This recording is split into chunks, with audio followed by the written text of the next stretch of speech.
आइए बात करते हैं essential elements of a valid offer के बारे में। Number 1, the offer must be capable of creating legal relationship. Offer का मकसद दोनों ही पार्टीज को कानूनी तौर पर जिम्मेदार बनाना होना चाहिए, यानी कि कॉन्ट्रैक्ट में बांधने के लिए होना चाहिए, क्योंकि अगर लीगल रिलेशंस ना हो तो ऑफर एक सोशल इनविटेशन से ज़्यादा कुछ नहीं रह जाएगा। आइए इस बात को केस स्टडी से भी जानते हैं। Balfour versus Balfour 1919। पति पत्नी के बीच हुआ ये केस बिजनेस लॉ में intention to create legal relationship का कॉन्ट्रैक्ट के लिए होना कितना ज़रूरी होता है, इस बात की आज तक मिसाल बना हुआ है। इंग्लैंड का निवासी मिस्टर बेल्फर इंग्लैंड में पेशे से एक सिविल इंजीनियर का काम करता था। एक बार उसका तबादला सीलोन में हो गया था। सीलोन यानी कि आज का श्रीलंका। वह अपनी पत्नी के साथ श्रीलंका चला गया, पर उसकी पत्नी को यानी कि मिसिस बेल्फेयर को वहाँ का ट्रॉपिकल एटमॉस्फेयर सूट नहीं किया और वह आर्थराइटिस नाम की एक गंभीर बीमारी का शिकार हो गई और डॉक्टर की सलाह मानकर इंग्लैंड वापस चली गई। तब अकेली जाती हुई अपनी पत्नी को मिस्टर बेल्फेयर ने वादा किया कि वो उसे हर महीने 30 पाउंड भेजता रहेगा ताकि वो अपना खर्चा निकाल सके। पर आगे चलकर समय बीतते हुए वह अपना वादा ठीक तरह से निभा नहीं पाया, जिसके चलते दोनों में धीरे धीरे मनमुटाव बढ़ता गया और एक दिन नौबत यहाँ तक आ गई कि दोनों के बीच में तलाक भी हो गया।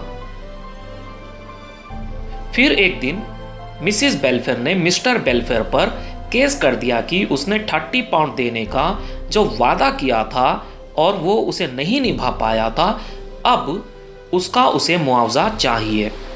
पर कोर्ट ने यह कहकर उसका दावा खारिज कर दिया कि पति पत्नी के बीच होने वाला वादा एक सोशल एग्रीमेंट से ज़्यादा कुछ नहीं था।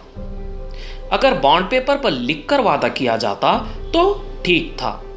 इसीलिए intention to create legal relationship के ना होने की वजह से मिसिस बेल्फेयर को कुछ भी हासिल नहीं हो पाया। Point number 2, the offer must be certain, definite and not wake. Offer में होने वाली बातें, नियम व शर्त साफ साफ लफ्ज़ों में होने चाहिए। किसी भी प्रकार की गलतफहमी या फिर कंफ्यूजन क्रिएट करने वाली बात नहीं होनी चाहिए।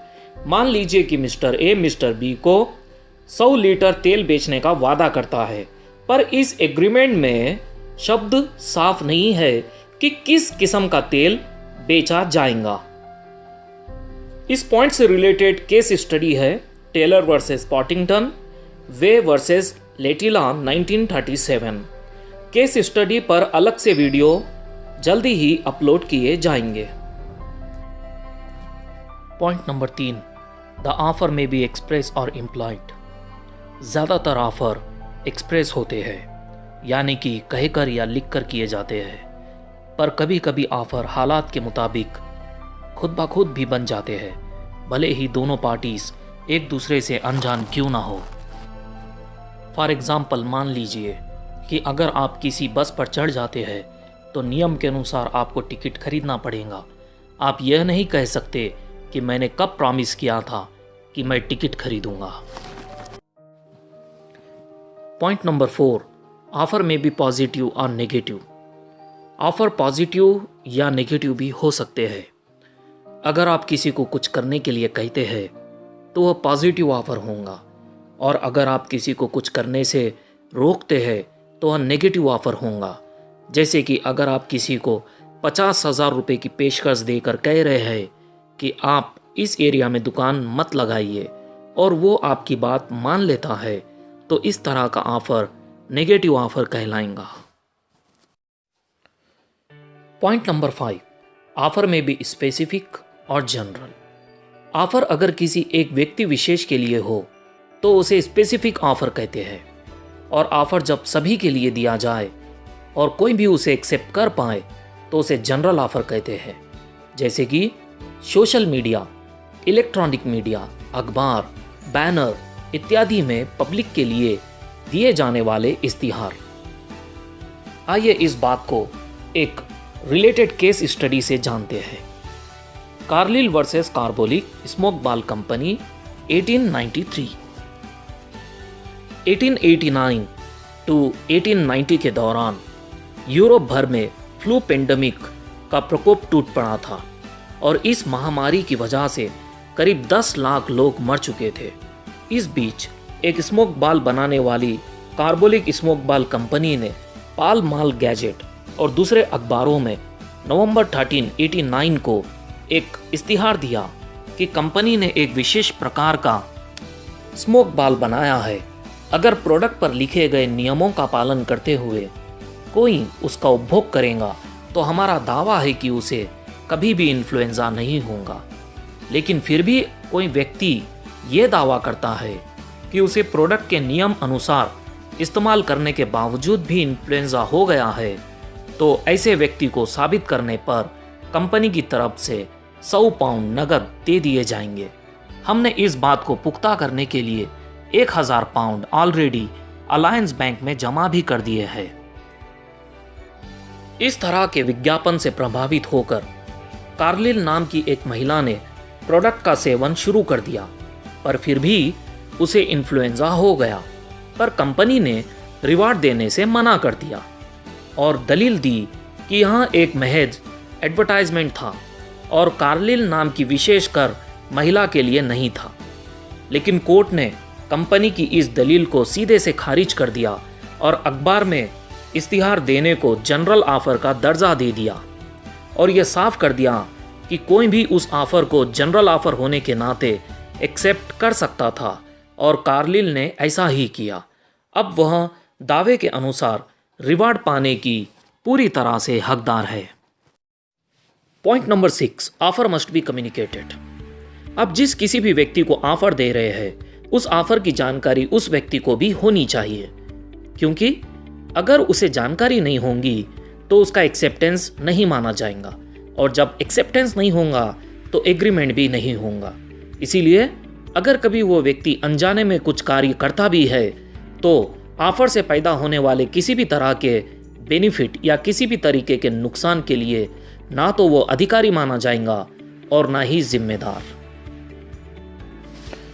आइए इस बात को related case study Lalman Shukla versus Gauri Dutt 1913 से जानते हैं। लालमन शुक्ला गौरी दत्त के यहाँ मुनीम का काम करता था। गौरी दत्त का एक भतीजा था जो कि एक दिन खो गया था और उसकी तलाश में उसने अपने मुनीम लालमन शुक्ला को दूसरे शहर भेज दिया। उसके जाने के बाद गौरी दत्त ने शहर में जगह जगह पर पर्चे छपवा दिए कि गुमशुदा लड़के की तलाश जो भी करेगा उसे 500 रुपये की रकम दी जाएंगी। इनाम की रकम से अनजान लालमन शुक्ला को दूसरे शहर में वो लड़का बरामद हो गया और वह उसे लेकर अपने सेठ के यहाँ पहुंचा और जैसे ही उसे इनाम की रकम के बारे में पता चला उसने अपने सेठ से इनाम की रकम मांगी, लेकिन गौरी दत्त ने साफ मना कर दिया। तो दोनों के बीच में झगड़ा हो गया और दोनों कोर्ट चले गए और कोर्ट में यह फैसला लिया गया कि क्योंकि लालमन शुक्ला को ऑफर की किसी भी प्रकार की जानकारी नहीं थी, इसीलिए कम्युनिकेशन के अभाव में लालमन शुक्ला किसी भी प्रकार के बेनिफिट पाने का या रिवार्ड पाने का कानूनन हकदार नहीं बनता है। Point number 7, special condition attach to offer must also be communicated. अगर कभी ऑफर से ताल्लुकात कोई स्पेशल कंडीशन भी है तो उसका भी कम्युनिकेशन होना बेहद ज़रूरी है। अक्सर इस तरह के कंडीशंस को इस तरह से पेश किया जाता है, इस तरह से लिखा जाता है कि रीडेबल नहीं होते हैं, यानी कि दिखाई नहीं देते हैं ठीक से, लेकिन ऐसा करना गलत है। Point number 8, offer must be made to obtain the consent of the offeree, यानी कि ऑफर देने के पीछे मकसद ऑफरी की कंसेंट को प्राप्त करना होना चाहिए। Offer must not contain the term non compliance amounts to acceptance, यानी कि ऑफरी को खुद अपना रिस्पांस देना चाहिए। आप ऐसा नहीं कह सकते हैं कि मैं आपको कुछ वक्त दूंगा जिसमें आपको रिस्पांस देना है, आपको यस या नो कहना है। अन्यथा अगर कभी आपका कोई रिस्पांस नहीं आता है तो मैं ये मान लूंगा कि आपका ऑफर के लिए एक्सेप्टेंस है। ऐसा करना गलत है। Point number 10, offer is different from answer to question, invitation and inquiry. Offer answer to question से, एक इन्विटेशन से और एक स्टेटमेंट ऑफ इंटेंशन से यानी कि इंक्वायरी से बिल्कुल अलग होता है, क्योंकि इन सभी में ऑफर की कंसेंट को ध्यान में नहीं रखा जाता है।